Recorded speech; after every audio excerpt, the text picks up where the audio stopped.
के भयो बुढी के भयो किन रोको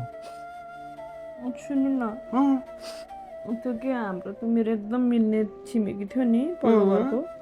उनीहरूको त सरुवा भएर अर्कै ठाउँ जान लागेको रहेछ नि त को त्यो शारदाहरू उम्, ल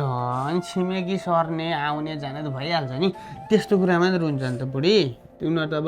गयो होला नि त के भयो त नयाँ छिमेकीहरू आइहाल्छ नि त्यस्तो कुरामा रुनु हुँदैन यत्रो ठुलो भए मान्छे केटाकेटी यस्तो रुएर बस्छ बुझ्ने मान्छे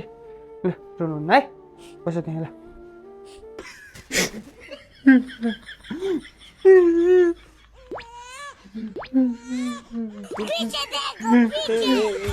ज्ञानु